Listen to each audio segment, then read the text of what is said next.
The newly elected Pope Leo XIV officiated the first Mass of his pontificate in the Sistine Chapel.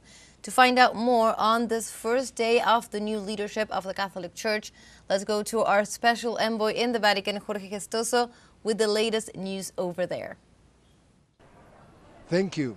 Leo XIV was celebrating a Mass this morning as Pope for the first time, and it did so in the Sistine Chapel, attended by the 133 cardinals that were selecting him. And mostly his message in the homily was that he was being selected to bring with him a church and a cross, and he was expected that those cardinals walk with him with that cross. He was denouncing the lack of faith in the world. He said that mostly the Catholic Church and the Catholics itself, they need to shine by their commitment to the Church and not by the material buildings around them. It was a criticism of the materialistic world and the lack of principles in a way that he was mentioning.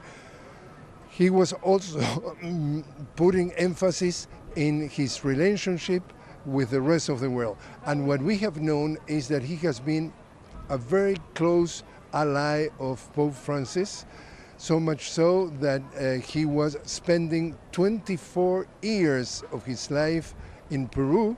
He was 30 when he arrived there as a missionary, and the diocese of Chiclayo, he was there in his commitment.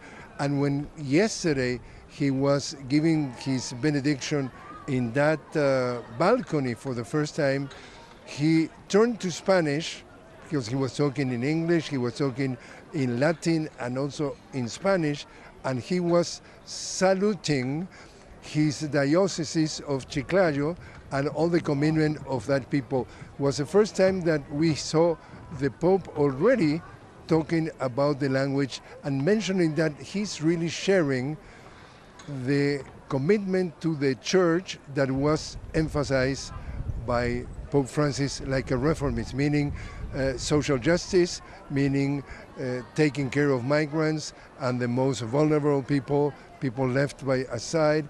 He was also mentioning that he's into dialogue, building bridges, and trying to put away all violence that is all over the world today. So mostly what the conclusion of all the analysts that are observing what's going on, they say in reality it was the big victory of Pope Francis. In a way, directly or indirectly, was Pope Francis who really was elected him as his successor.